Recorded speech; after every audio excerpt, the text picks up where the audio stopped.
السلام عليكم، كي دايرين؟ لاباس عليكم؟ كلشي بخير؟ نتمنى تكون اموركم يا ربي كلها في احسن الاحوال وفي افضل الطرق. كنتلاقى بكم اليوم فيديو جديد، وصفه جديده. اليوم غنجيب لكم واحد الاكله معروفه عندنا بطبيعه الحال، كسكسو من لا يعرفه. ولكن واحد السؤال: الا ما كانش عندنا الخضره ديالو كامله، واش يمكن نوجدوه؟ نقول لكم اليوم غنوجدوه بابسط الطرق وبالخضره اللي متوفره عندي. فغتبعوا معايا المرحله من الاول حتى الاخر ان شاء الله، باش هكا يعني تحضروا معايا في جميع المراحل. غنحتاجوا هنا واحد الطنجره ديال الضغط. غادي نوضعوا فيها اول حاجه كما قلت لكم الزيت نباتي.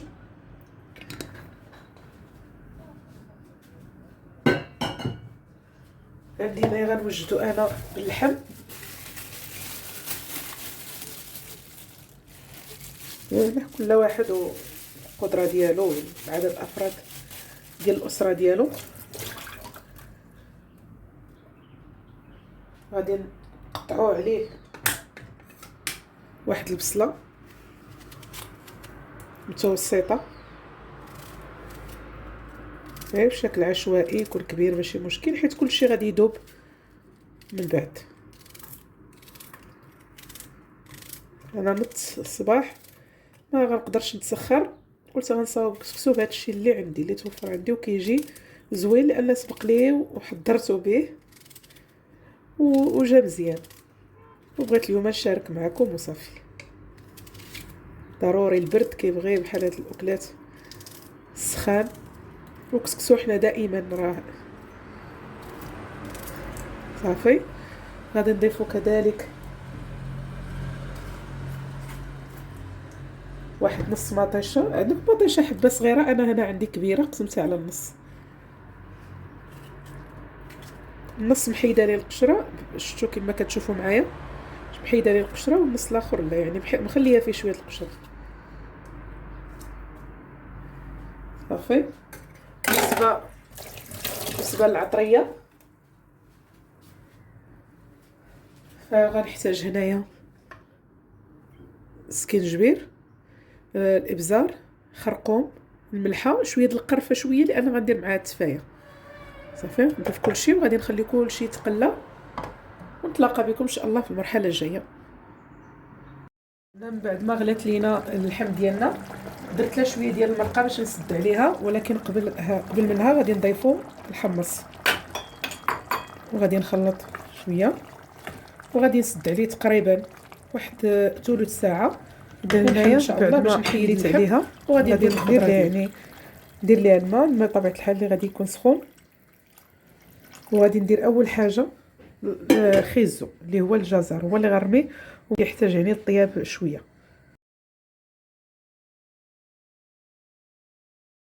اذا هنا من بعد ما ضفنا الجزر ديالنا غادي نضيفوا البطاطا خضراء، بطاطا حلوه عفوا، سمحوا لي،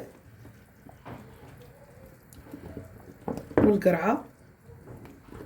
قلت لكم هذه الخضره اللي متوفره عندي.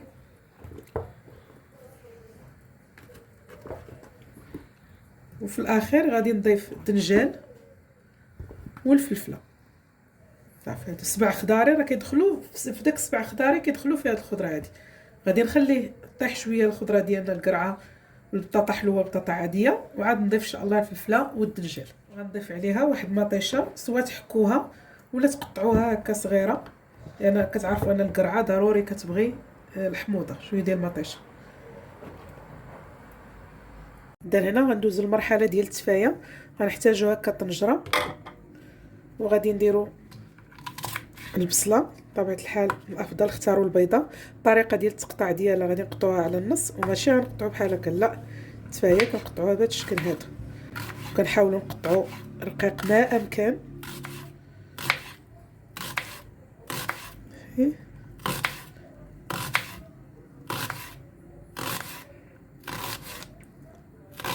هكا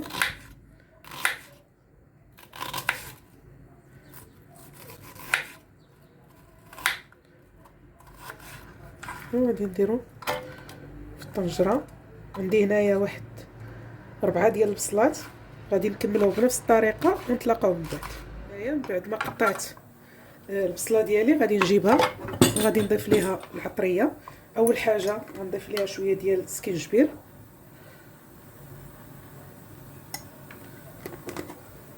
شويه د الابزار،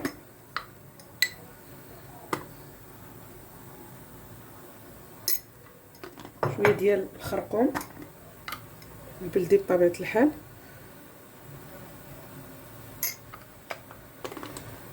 وشويه ديال القرفه، شويه بحال معلقه ونص غنديرو ديال القرفه، واكيد شويه د الملحه حيت غنديروها حلوه ولكن ضروري تعديل الذوق. الملحه شويه،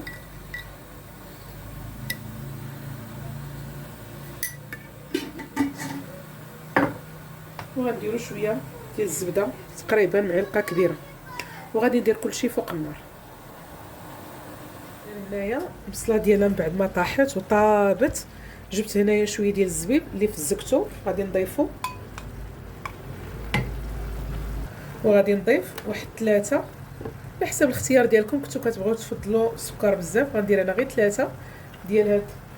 كان عندكم سكر يعني القالب كان احسن، ما عنديش انا كندير هاد المقرط السريده شويه كتطلق الماء، داكشي علاش ما نفضل ما نديرهاش صافي. وغنخليها تعسل على خاطرها. بعد ما وصلت لينا التفايه ديالنا لهاد الدرجه يعني قربت طيب، هكا كندوزو ما كيكونش فيها الماء. السر وراء النجاح ديالها اكثر هو واحد المعلقه صغيره ديال النسكافي، كيعطي هذاك اللون والمذاق. ما نعاود لكمش عليه، كتجي داك اللون فيه هكاك ناصع. هذا هو السر في النجاح ديال التفايه.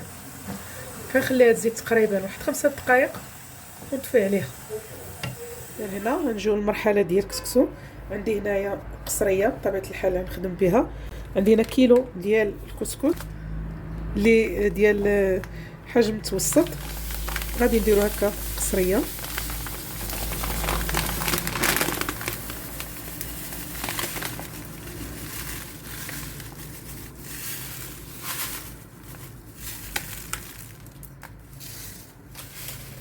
غادي نجيب الماء، غنحاول نفزكو بطبيعه الحال،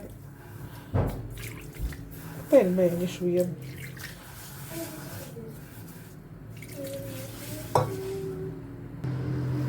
صافي نضيف كميه د الماء لا باس بها. صافي غنخليوه هكا يتشرب، ونخليوه هكا واحد 4 ساعات ونرجعوه معكم ليه. بعد ما خلينا كسكسو ديالنا يعني تا شرب هذاك الماء ديال مزيان، وغادي نضيفو هنايا شويه ديال زيت الروميه وشويه ديال الملحه اللي غيكفي القياس ديالنا.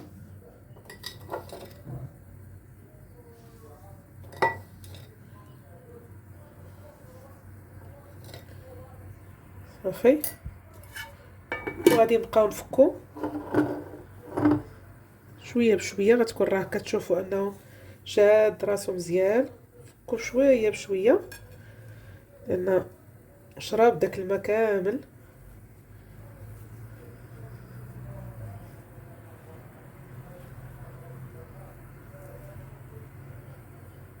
دغيا كيتفك كما كتشوفوا معايا.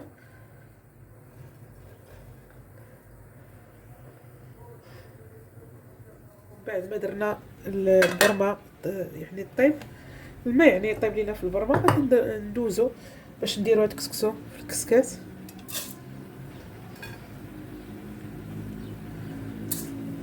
شويه ديال التفويره الاولى غنخليوه تقريبا واحد 4 ساعات ونرجعو ان شاء الله هذيك الساعه باش نرويوه بالماء.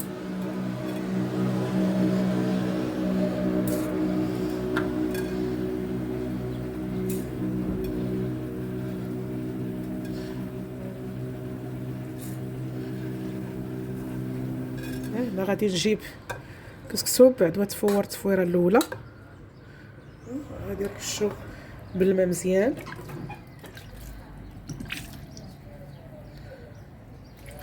هنا هاد المرحله خصني نرشو بالماء مزيان.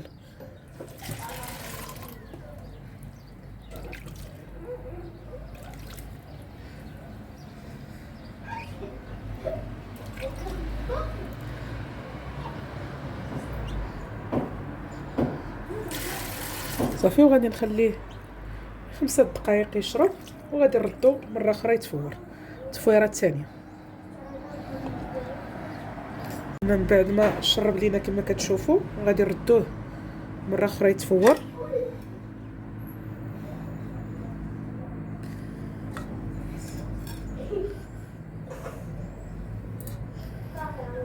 دابا هنا نكون وصلنا للتفويره الثانيه، نوضعوا نفس الشيء الكسكسو ديالنا. الشيء غادي نضيفوا له الماء،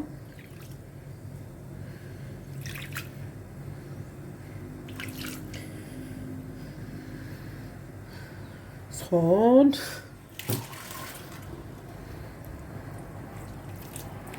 سالب، راه محلول كما كتشوفوا.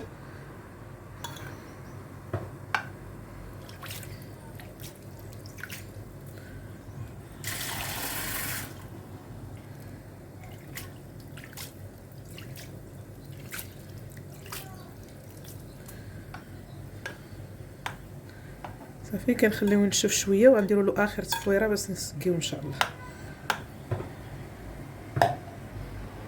اخر تفويره غادي نجيب السمن الحار وغادي نضيف هكا باش تذوب مع التفويره باش تذوب.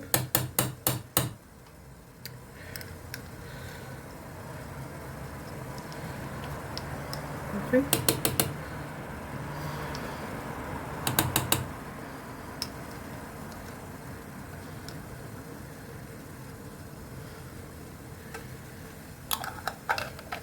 هنا غادي نوضعو الكسكسو ديالنا القصريه ديال التقديم.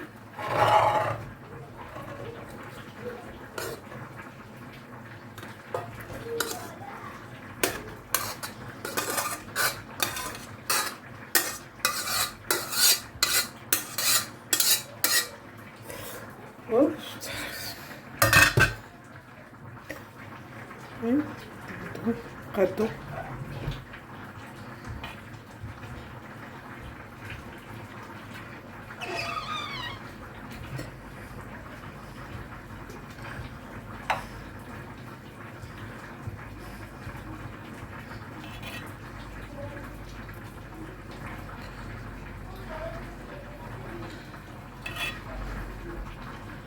قادو بشكل متساوي.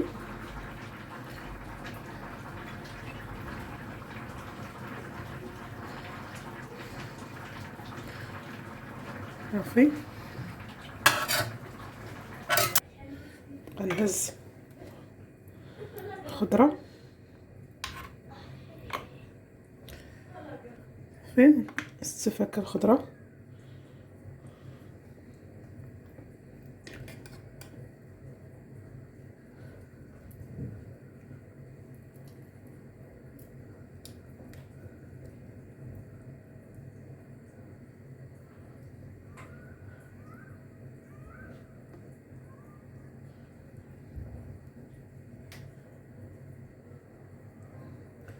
دينا بطاطا حلوه.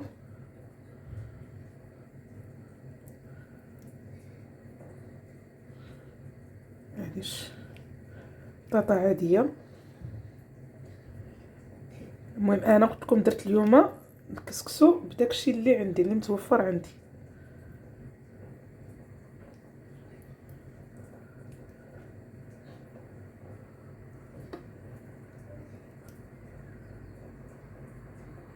ما نحرموش راسنا، الظرف يعني ما عندنا كنديرو نخرجوا، ما عندنا كل ظروفو كل الله يحسن العوان.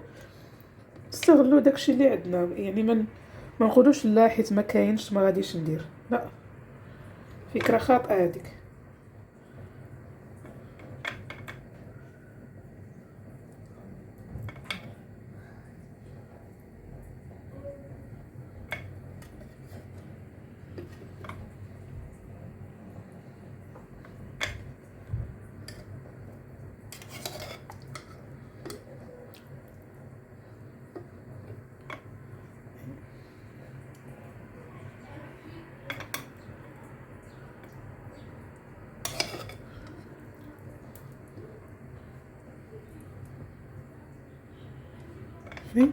غادي نجيبو كذلك الدنجال والفلفله.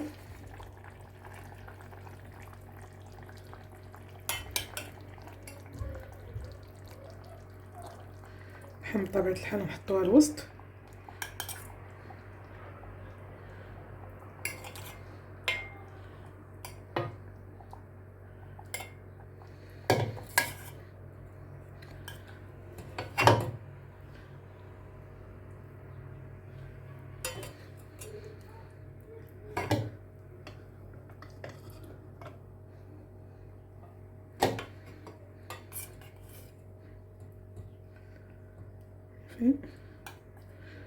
انا خليتكم معايا تشوفوا كلشي.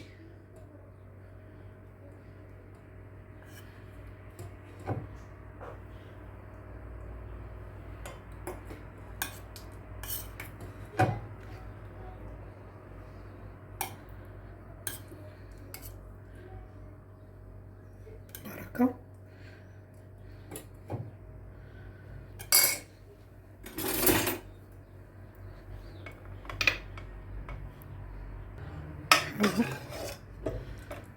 نديرو هنايا نحمص.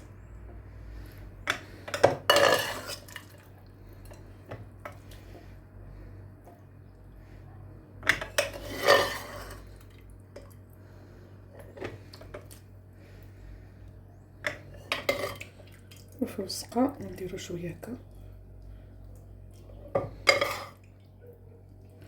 سقا جانيواه هذاك. نجيبو هنا التفايه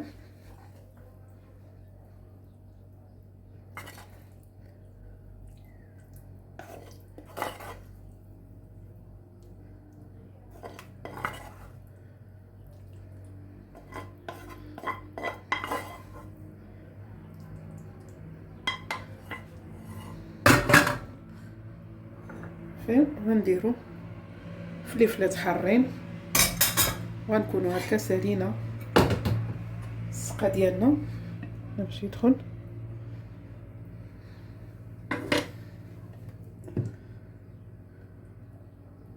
كتكون هذه هي النتيجه النهائيه ديال القصيريه ديالنا. نتمنى يا ربي انها تكون نالت الاعجاب ديالكم وتجربوها وكتجي بنينه. كسكسو اللي درنا فيه تبارك الله كيجي بنين. نتمنى يا ربي انني نلقاكم في فيديو قادم نتوما في احسن الاحوال. بسلامه.